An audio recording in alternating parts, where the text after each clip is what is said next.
Les divergences doctrinales entre catholiques et protestants au XVIe siècle n'étaient pas irréductibles. Et la meilleure preuve, c'est qu'au XXe siècle, et très précisément en 1999, on a trouvé un accord entre catholiques et protestants sur la question qui les opposait le plus au XVIe siècle, à savoir la question de la justification.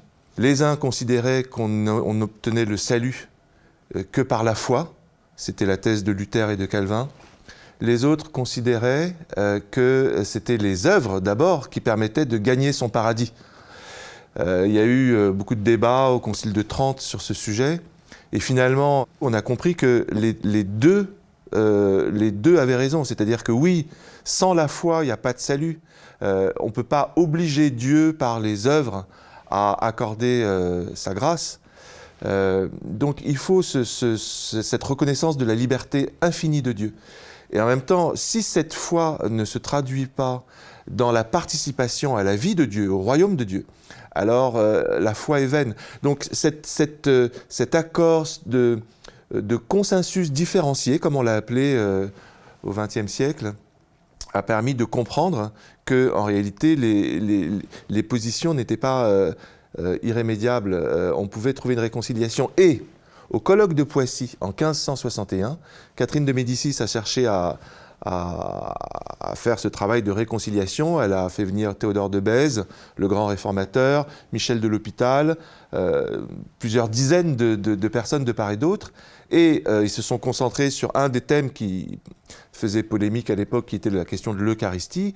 Et ça n'a pas été facile, parce que le grand problème de l'époque, c'est qu'il y avait une sorte de séparation croissante entre la foi et la raison. Mais néanmoins, ils ont abouti à ce que l'année suivante, en 1562, Catherine de Médicis publie son premier édit de tolérance, qui n'a pas duré très longtemps, mais qui montre que lorsque il y avait une volonté politique, les théologiens de part et d'autre arrivaient à trouver langue commune.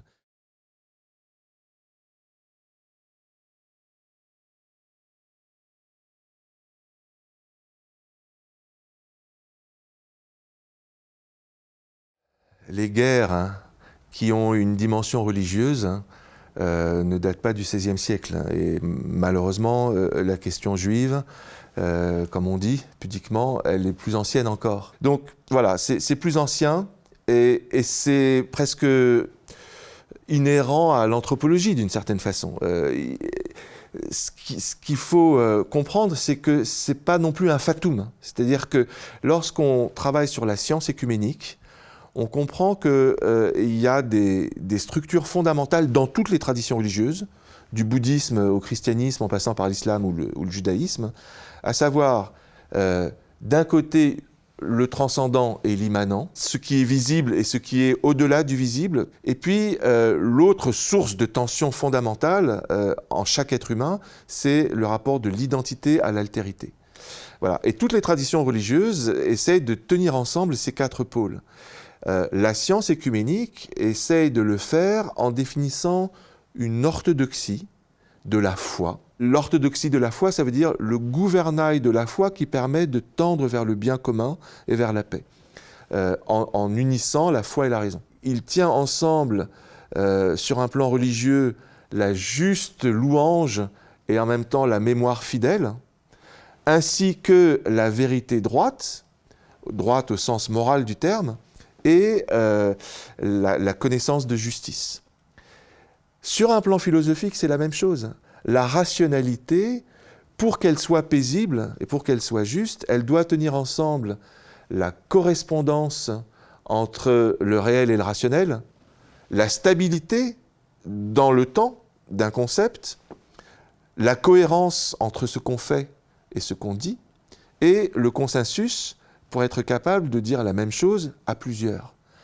Donc, cette capacité à tenir ces quatre pôles, on va dire de la loi et de la justice, de la gloire et de la mémoire, c'est ça qui permet aux différentes traditions religieuses, grâce à la science écuménique, de sortir de ce qui les menace en permanence, à savoir soit la transcendance sans l'immanence, et ça donne du fondamentalisme, ou de l'immanence sans transcendance, et là, ça donne une sorte de sécularisme étouffant avec de nouvelles idoles comme le marché ou les biens de consommation.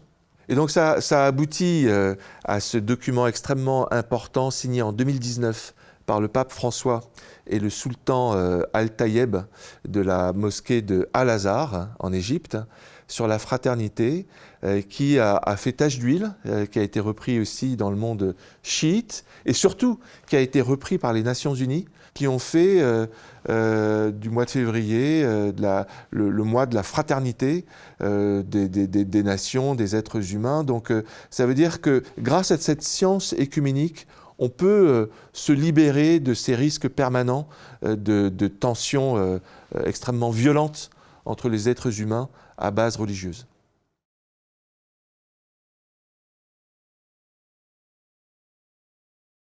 Des guerres de religion sont possibles au XXIe siècle dans la mesure où il y a le même problème de fond qu'on a connu au XVIe siècle de changement de théologie politique au XXIe siècle.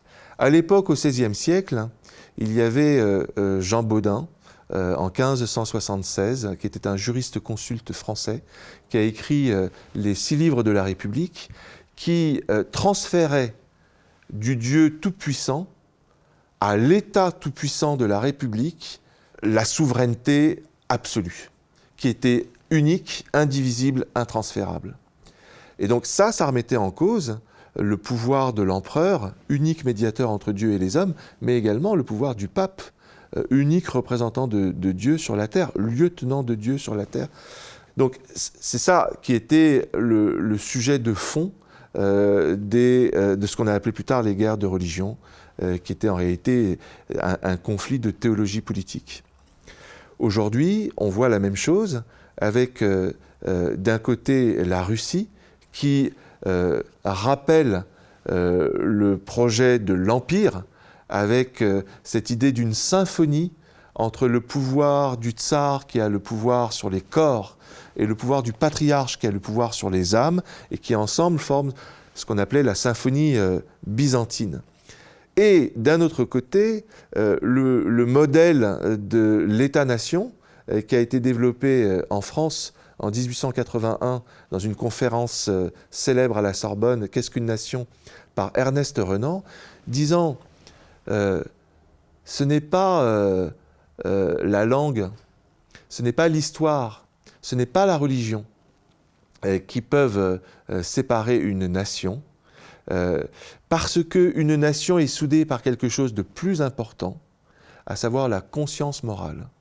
Et pour Ernest Renan, c'était les idéaux de la Troisième République, liberté, égalité, fraternité. Et on voit aujourd'hui la même chose lorsque les Ukrainiens disent « vous parlez sans cesse des russophones, des ukrainophones, des orthodoxes, des catholiques, mais nous formons un État-nation fondé sur le principe de la dignité inaliénable de chaque être humain.